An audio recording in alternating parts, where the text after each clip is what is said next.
We have been married for 23 years. I am 53 and my wife is 55. I owned a computer business before the pandemic, and I had to close my doors because of it. My wife worked for a big software company here in California, and she still does. Never thought she would cheat on me, but she did. I have said this before, long term marriages are not immune to infidelity. And with an old boyfriend who I knew nothing about. He was just visiting when he came to California, but it turns out it wasn't an old boyfriend.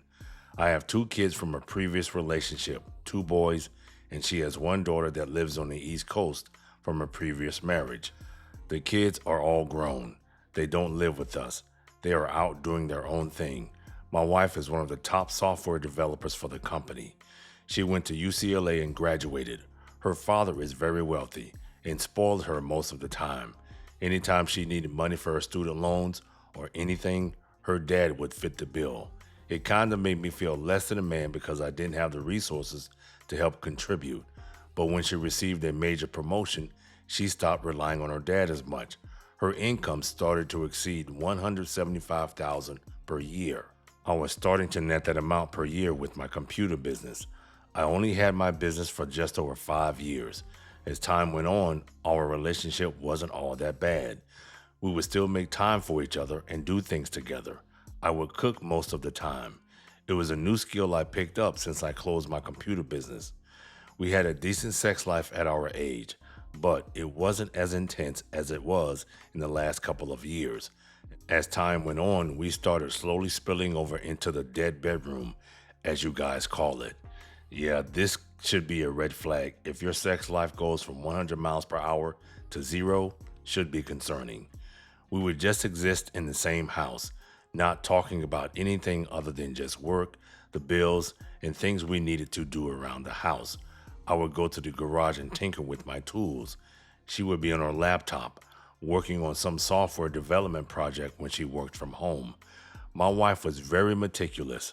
She always kept her computer locked when she was away from it, even when she went to the bathroom, and always deleted her emails, even from the trash folder.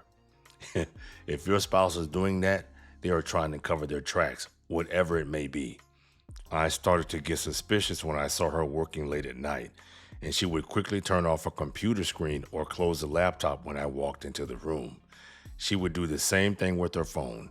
It bothered me, but I didn't make a big fuss. I just kept observing. Over the coming weeks, it was more pronounced. A few times when she worked late, she didn't come home until almost 11 p.m. and didn't even interact with me when she did come home. One day, while I was at home, she sent me a text saying she was working on some software project and was going to be home late. I don't know what came over me, but I didn't respond to her text. I just made a mental note and went on about my evening. My wife got home at about 1 in the morning, which I thought was alarming. So the next morning when she went to work, I started doing some research on some private investigators here in Southern California. Some people might say having a private investigator in a no-fault divorce state is a waste of money. I disagree. I didn't want to make a rash decision and just hire the first one I found. I wanted to make sure I found the right one that could do the job correctly. I called one. We talked for a bit, and he asked me why I might need his services. I told him I thought my wife might be cheating on me. He asked me a series of questions, and he said he would do a little research and get back to me. A few days later, he called me back and we met in person. I showed him some pictures of my wife, what kind of vehicle she drove, and what she did for a living. He told me his usual fee, and I agreed. He told me it would take about 2 weeks to get everything together. He wanted to follow her for a few days to see what she was up to, and if he saw anything out of the ordinary, he would let me know right away. 2 weeks went by, and I didn't hear anything from the private investigator, so I called him. He told me he didn't have anything as of yet, but he had her under surveillance. Another week went by, and he called me. He told me he had some evidence, and he arranged a time for me to come to his office to review the footage. I was nervous. I didn't want to see my wife with another man, but I had to know the truth. I went to his office, and he showed me the footage. It was hard to watch, but there she was in the parking lot of her office, lip-locked with another man. The private investigator said no one else was around. The night in question was one of those nights where she said she was working late. I was devastated. I couldn't believe it. The private investigator told me he would do some more digging and see if he could find out anything else. I thanked him and left his office in a daze. I went home and I didn't say anything to my wife that night. I wanted to wait and see if the private investigator could find out anything else. I didn't want to confront her without any proof. Good move. Before you confront, get evidence if you can. A few days went by and I received a call from the private investigator. He told me he had more footage and we arranged a time for me to come to his office again. I went and he showed me the footage. It was worse than the first time. She went to a hotel with him, but he said they were only at the hotel for a few hours before they got into their cars and kissed each other before leaving. I told him to get more evidence. Why would you need more evidence? I would think he had enough evidence. He told me he would keep trying. I thanked him and left. On the way home from the private investigator's office, I called my best friend and told him that I needed a place to stay. He said, "What?" I told him she is cheating on me. And he said, "No way, you're kidding." I told him, "Nope, I am not." And he was in disbelief as well. When I got to my friend's place, I showed him the footage. I didn't think he believed me. He was shocked at what he saw. A few hours go by and I get a text from my wife asking where I am. I didn't respond to her text. I didn't want her to know I knew what she was up to. My friend said, "You need to tell her you know and you need to leave her." I told him I know I need to leave. I told him I didn't want her to know just yet. I had a plan in place. I was going to wait a few days and then act like I knew nothing. I would confront her about the affair, and when she denied it, I would show her the footage. It was a devious plan, but I wanted her to feel the pain that I was feeling. But my private investigator made me change everything. It turns out that the person she was sleeping with was not an old boyfriend. It was someone that worked in the company, but not directly with her.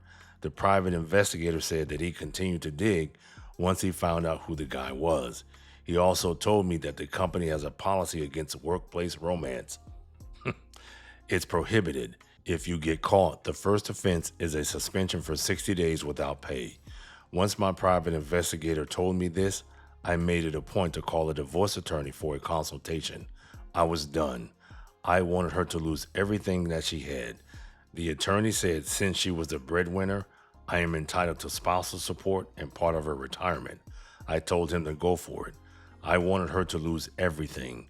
Over the next few days, I went back to my place while my wife was at work. I started packing some of my things and headed back to my friend's place.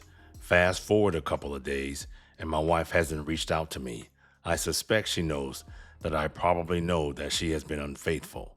2 weeks passed, and my attorney informed me that my wife had been served with divorce papers. I told him, "Good, let's move forward with this." A few days after that, I got a call from my wife. She was pissed, and she started yelling at me about the divorce papers. How could I do this to her? I told her, "You were cheating on me. I'm supposed to do that." She denied it, and I told her I have the footage to prove it.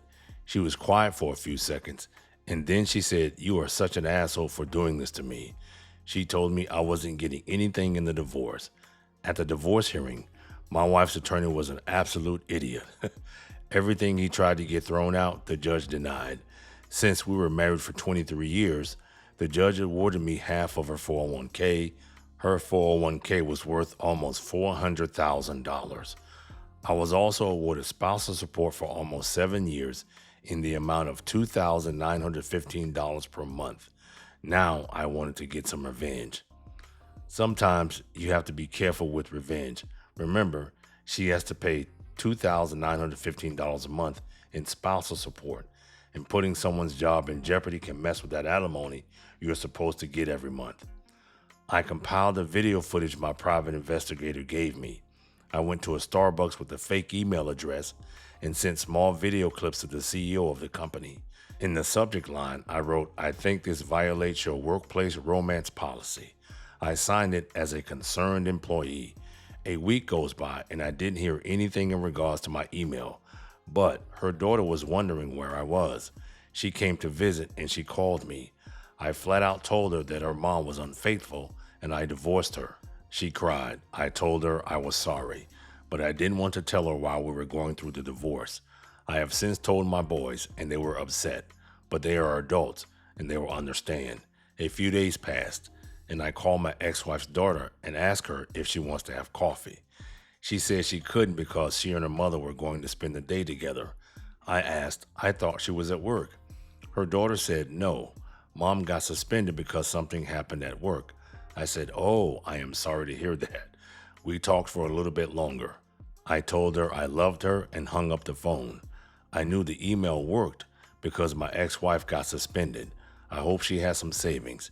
A few people asked why I didn't go after the house as well. Simple. I didn't want it. I got half of her 401k and spousal support for 7 years. I can buy my own with her money. As it turns out, the guy she was seeing was married as well. He also got hammered in his divorce. Anyway, I have moved on with my life. I have started dating again, but I don't think I will ever get married again. A lot of people are hell-bent on revenge. I get it. To me, that's when you let your emotions dictate how you move, and it shouldn't be like that. You should let logic dictate how you move, not your emotions. Anyway, thanks for tuning in. Until next time.